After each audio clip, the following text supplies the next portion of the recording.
चले सकल सुर साज विमाना, गगन विमल संकुल सुर जूथा, गावहि गुण गंधर्व बरूथा, परशहि सुमन सुअंजुल साजी, गह गहि गगन दुंदुभि बाजी, स्तुति करहि नाग मुनि देवा, बहुविधि लावहि निज निज सेवा। सुर समूह बिनती करी, पहुँचे निज निज धाम, जग निवास प्रभु प्रगटे, अखिल लोक विश्राम। पवित्र चैत्र का महीना था, नवमी तिथि थी, शुक्ल पक्ष और भगवान का प्रिय अभिजित मुहूर्त था। दोपहर का समय था, न बहुत सर्दी थी न धूप थी। वह पवित्र समय सब लोगों को शांति देने वाला था। शीतल मंद और सुगंधित पवन बह रहा था। देवता हर्षित थे और संतों के मन में बड़ा चाव था। वन फूले हुए थे, पर्वतों के समूह मणियों से जगमगा रहे थे और सारी नदियां अमृत की धारा बहा रही थी। जब ब्रह्मा जी ने वह भगवान के प्रकट होने का अवसर जाना, तब उनके समेत सारे देवता विमान सजा सजा कर चले। निर्मल आकाश देवताओं के समूहों से भर गया। गंधर्वों के दल गुणों का गान करने लगे और सुंदर अंजलियों में सजा सजा कर पुष्प बरसाने लगे। आकाश में घमाघम नगाड़े बजने लगे। नाग मुनि और देवता स्तुति करने लगे और बहुत प्रकार से अपनी अपनी सेवा भेंट करने लगे। देवताओं के समूह विनती करके अपने अपने लोक में जा पहुंचे। समस्त लोकों को शांति देने वाले जगदाधार प्रभु प्रकट हुए। भय प्रगट कृपाला दीन दयाला, कौसल्या हितकारी, हर्षित महतारी मुनि मनहारी, अद्भुत रूप विचारी,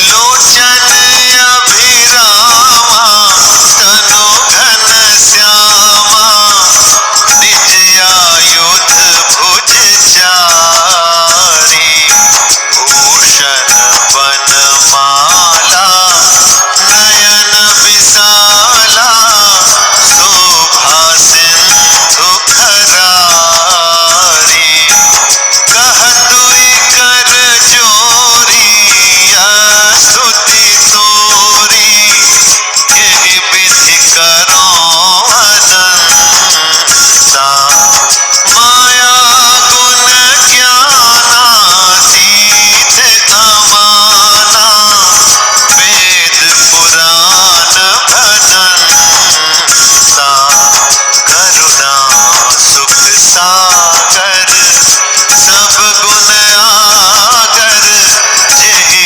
गावहि श्रुति संता, सो मम हित लागी, जन अनुरागी, भयउ प्रकट श्रीकंता, ब्रह्मांड निकाया, निर्मित माया, रोम रोम प्रतिवेद कहे, मम उर सोबासी, यह उपहासी, सुनत धीर मति स्थिर न रहे, उपजा जब ज्ञाना, प्रभु मुस्काना, चरित बहुत विधि कीन चहै, कही कथा सुहाई, मातु बुझाई, जेहि प्रकार सुत प्रेम लहै। माता मुनि बोली सोमति डोली, धजहु तात यह रूपा। की जैसी सुलीला अति प्रिय शीला, यह सुख परम अनूपा। सुनि बचन सुजाना रोदन ठाना, होई बालक सुर भूपा। यह चरित जे गावहि, हरि पद पावहि, ते न परहि भवकूपा।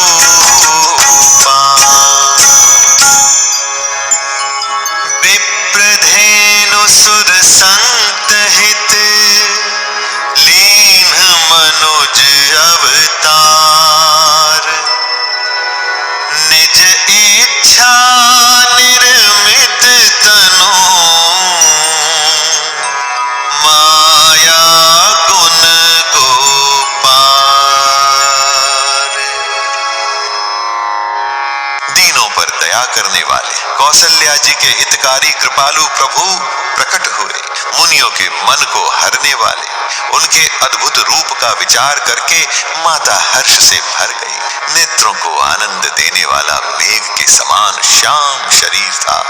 चारों भुजाओं में अपने खास आयुध धारण किए हुए थे। दिव्य आभूषण और वनमाला पहने थे। बड़े बड़े नेत्र थे। इस प्रकार शोभा के समुद्र तथा खर राक्षस को मारने वाले भगवान प्रकट हुए। दोनों हाथ जोड़कर माता कहने लगी, हे अनंत, मैं किस प्रकार तुम्हारी स्तुति करूं? वेद और पुराण तुमको माया, गुण और ज्ञान से परे और परिमाण रहित बतलाते हैं। श्रुतियां और संतजन दया और सुख का समुद्र, सब गुणों का धाम कहकर जिनका गान करते हैं, वही भक्तों पर प्रेम करने वाले लक्ष्मीपति भगवान मेरे कल्याण के लिए प्रकट हुए हैं। वेद कहते हैं कि तुम्हारे प्रत्येक रोम में माया के रचे हुए अनेकों ब्रह्मांडों के समूह भरे हैं। वे तुम मेरे गर्भ में रहे। इस हंसी की बात के सुनने पर धीर विवेकी पुरुषों की बुद्धि भी स्थिर नहीं रहती, विचलित हो जाती है। जब माता को ज्ञान उत्पन्न हुआ तब प्रभु मुस्कुराए। वे बहुत प्रकार के चरित्र करना चाहते हैं, अतः उन्होंने पूर्व जन्म की सुंदर कथा कहकर माता को समझाया, जिससे उन्हें पुत्र का वात्सल्य प्रेम प्राप्त हो, भगवान के प्रति पुत्र भाव हो जाए। माता की वह बुद्धि बदल गई। तब वह फिर बोली, हे तात, यह रूप छोड़कर अत्यंत प्रिय बाल लीला करो मेरे लिए, यह सुख परम अनुपम होगा। माता का यह वचन सुनकर देवताओं के स्वामी सुजान भगवान ने बालक रूप होकर रोना शुरू कर दिया।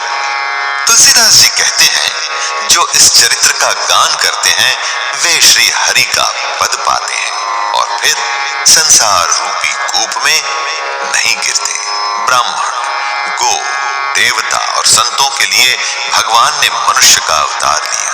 वे अज्ञानमयी मलिना माया और उसके गुण सत, रज, तम और बाहरी तथा भीतरी इंद्रियों से परे हैं।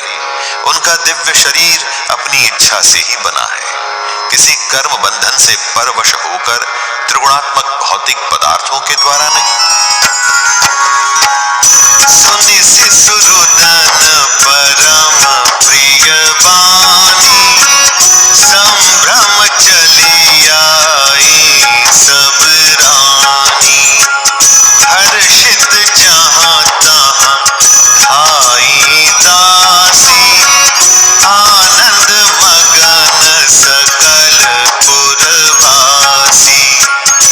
दशरथ पुत्र जन्म सुनि कान्हा, मानहु ब्रह्मानंद समाना। परम प्रेम मन पुलक शरीरा, चाहत उठन करत मति धीरा। जाकर नाम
बच्चे के रोने की बहुत ही प्यारी ध्वनि सुनकर सब रानियां उतावली होकर दौड़ी चली आईं। दासियां हर्षित होकर जहां तहां दौड़ी। सारे पुरवासी आनंद में मग्न हो गए।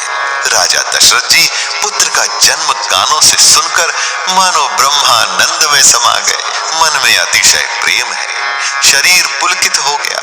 आनंद में अधीर हुई बुद्धि को धीरज देकर और प्रेम में शिथिल हुए शरीर को संभालकर वे उठना चाहते हैं। जिनका नाम सुनने से ही कल्याण होता है, वही प्रभु मेरे घर आए हैं। ये सोचकर राजा का मन परम आनंद से पूर्ण हो गया। उन्होंने बाजे वालों को बुलाकर कहा कि बाजा बजाओ। गुरु वशिष्ठ जी के पास बुलावा गया। वे ब्राह्मणों के साथ लिए राजद्वार पर आए।